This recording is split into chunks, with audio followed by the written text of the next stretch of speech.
여러분, 신은 죽었다 라는 말을 들어보셨나요? 아마 한 번쯤은 들어보셨을 겁니다. 이 말은 종종 신에 대한 도전이나 불경한 선언으로 오해받곤 합니다. 하지만 이 말을 처음 던진 한 철학자의 삶을 들여다본다면 그 의미가 얼마나 깊고 고통스러운 성찰에서 비롯되었는지 알게 될 것입니다. 오늘 우리는 미친 철학자, 심지어 적그리스도라고 불렸던 한 남자, 프리드리히 니체의 삶 속으로 들어가 보려 합니다.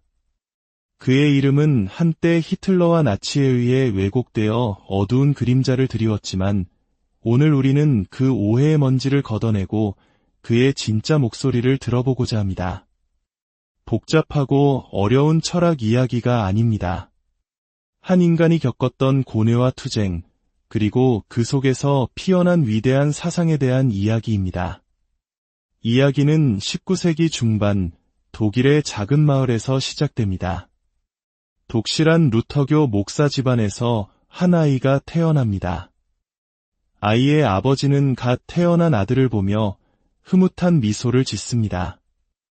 이 아이의 이름을 무엇으로 지을까? 그는 방안을 둘러보다가 벽에 걸린 그림 한 점에 시선이 멈춥니다.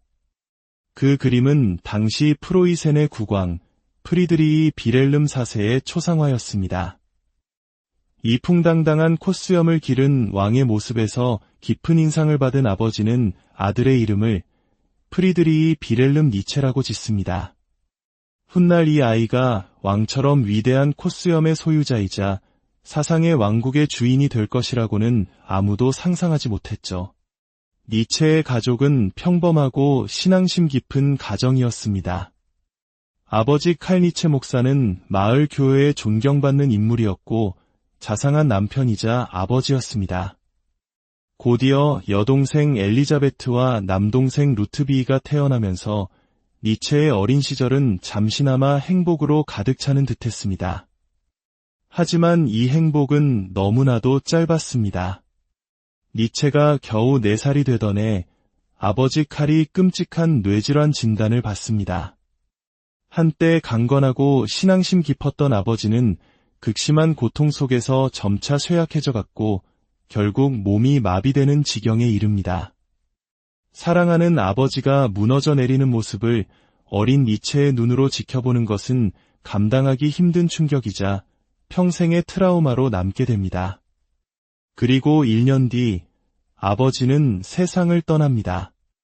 아버지의 장례식이 채 끝나기도 전에 이번에는 2살배기 남동생 루트비히가 갑작스러운 병으로 형의 곁을 떠나고 맙니다. 불과 1년 사이에 아버지와 남동생을 연이어 잃은 어린 니체. 그의 마음속에는 지울 수 없는 깊은 상처와 함께 하나의 질문이 싹트기 시작했습니다. 이토록 독실한 신앙인이었던 우리 아버지가 그런 끔찍한 고통을 겪어야만 했을까? 왜 하나님은 우리 가족에게 이런 시련을 주시는 걸까? 이 비극적인 경험은 어린 니체를 더욱 내성적이고 사색적인 아이로 만들었습니다. 그는 슬픔을 이겨내기 위해 공부에 매달렸습니다. 특히 기독교 신학에 뛰어난 재능을 보이며 모두의 기대를 한몸에 받았습니다. 주변 사람들은 모두 그가 아버지의 뒤를 이어 훌륭한 목사가 될 것이라 믿어 의심치 않았습니다. 그 역시 그러리라 생각하며 명문대학의 신학부에 입학합니다. 하지만 신학을 깊이 파고들수록 그의 마음속 의심은 점점 커져만 갔습니다. 성경의 가르침과 그가 겪은 현실의 고통 사이에는 너무나 큰 괴리가 있었습니다. 그는 신의 사랑과 전능함에 대해 근본적인 회의를 품기 시작했습니다. 신이 정말 존재하고 우리를 사랑한다면 왜 세상에는 이토록 부조리한 고통이 가득한가? 어쩌면 신앙이란 나약한 인간이 현실의 고통을 견디기 위해 만들어낸 위안의 도구가 아닐까? 결국 니체는 중대한 결심을 내립니다. 그는 신학 공부를 중단하고 대학을 떠나기로 합니다. 이 소식을 들은 그의 어머니와 여동생은 경악했습니다. 가문의 명예로운 길을 저버리고 신앙을 의심하는 아들이자 오빠를 그들은 맹렬히 비난했습니다. 이 사건을 계기로 니체와 가족들의 관계는 돌이킬 수 없이 멀어지게 됩니다.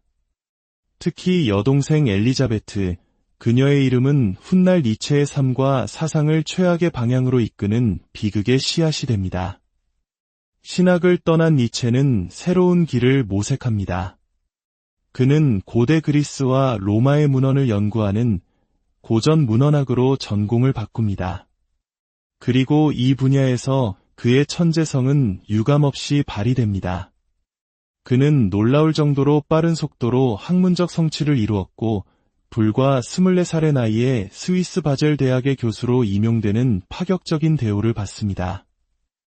이는 대학 역사상 최연소 교수 임용 기록이었습니다.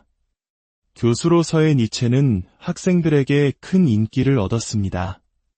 그의 강의는 늘 학생들로 가득 찼고 그의 깊이 있는 지식과 열정은 많은 젊은이들에게 영감을 주었습니다.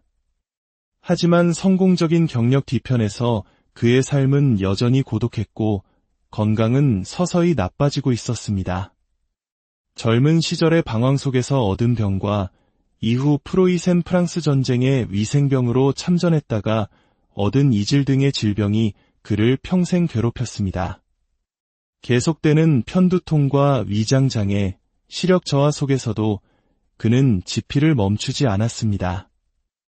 오히려 그는 자신의 고통을 철학적 사유의 원동력으로 삼았습니다. 그에게 글쓰기는 생존을 위한 투쟁 그 자체였습니다. 그러던 그의 삶에 한 줄기 빛처럼 한 여인이 나타납니다. 그녀의 이름은 루 살로메. 러시아 귀족 출신의 지적이고 아름다운 여성이었습니다. 니체는 그녀의 명석함과 자유로운 영혼에 깊이 매료되었고 생애 처음으로 열렬한 사랑에 빠집니다.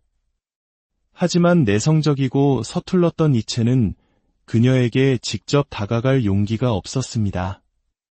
그는 친구인 파울레에게 도움을 청해 자신의 마음을 담은 편지를 대신 전해달라고 부탁합니다.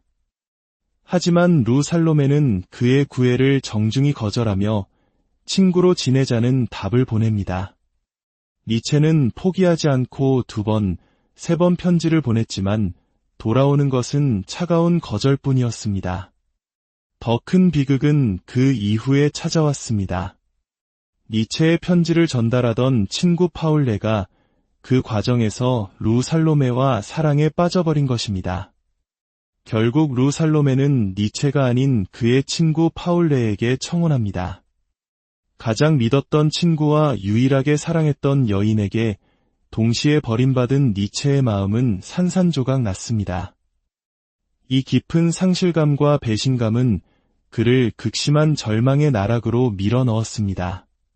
사랑의 실패와 악화되는 건강, 그리고 세상에 대한 깊은 환멸 속에서 니체는 점점 더 고립되었습니다. 그리고 1889년 이탈리아 토리노의 한 광장에서 그의 운명을 결정짓는 사건이 발생합니다. 길을 걷던 니체는 한 마부가 진마차를 끌지 않으려 버티는 늙은 말을 채찍으로 사정없이 내리치는 광경을 목격합니다. 그 잔인한 장면에 충격을 받은 니체는 군중 속을 헤치고 달려가 말의 목을 끌어안고 흐느껴 울기 시작했습니다. 그는 말의 귀에 속삭였습니다. 나는 너를 이해한다. 내 친구여, 나는 너를 이해해. 그리고 그 자리에서 쓰러져 의식을 잃었습니다. 이날 이후 위대한 철학자 프리드리히 니체는 다시는 이전의 모습으로 돌아오지 못했습니다. 그는 정신을 놓아버렸고 남은 생애 10년을 말없이 무기력하게 보내야 했습니다. 이제 이야기의 가장 어두운 부분이 시작됩니다. 정신을 잃은 니체를 돌본 것은 그의 여동생 엘리자베트였습니다.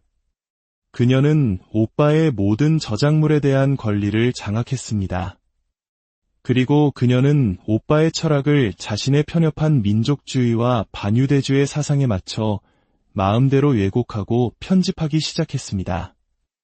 니체가 생전에 미완성으로 남겨두었고 출판할 의사가 없었던 원고들을 짜깁기하여 권력의 의지라는 책을 출판하기도 했습니다.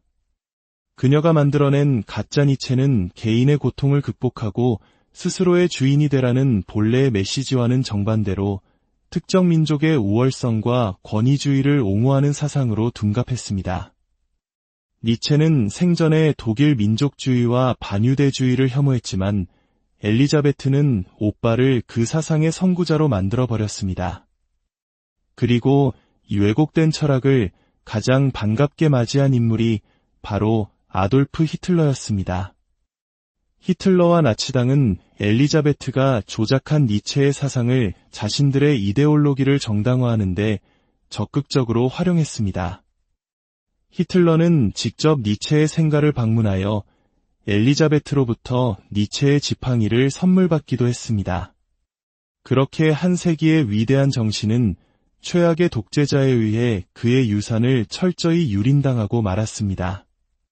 하지만 진실은 언젠가 밝혀지는 법입니다.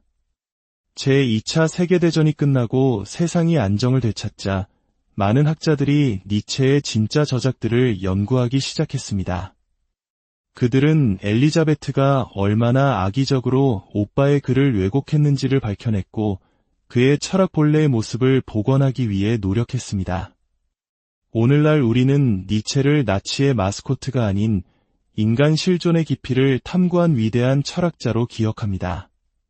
신은 죽었다는 그의 선언은 절대적인 가치와 진리가 사라진 혼돈의 시대를 살아가는 현대인들에게 이제 스스로 삶의 의미를 창조해야 한다는 무거운 책임과 위대한 가능성을 동시에 일깨워주는 메시지입니다. 나를 죽이지 못하는 고통은 나를 더욱 강하게 만든다는 그의 말은 수많은 역경 속에서도 희망을 잃지 않으려는 우리 모두에게 깊은 울림을 줍니다. 니체의 삶은 비극으로 가득했지만 그의 사상은 그 모든 고통을 뚫고 피어난 한 송이 꽃과 같습니다. 그는 우리에게 고통을 피하지 말고 오히려 그것을 딛고 더 높은 곳으로 날아오르는 초인이 되라고 말합니다. 이 이야기가 여러분의 마음에 작은 울림을 주었다면 구독과 좋아요를 통해 더 많은 분들이 니체의 진짜 목소리를 들을 수 있도록 도와주시길 바랍니다. 여러분의 작은 관심이 왜곡된 진실을 바로잡고 한 위대한 영혼의 명예를 회복하는 데 큰 힘이 될 수 있습니다. 다음 시간에도 더욱 깊이 있는 이야기로 여러분을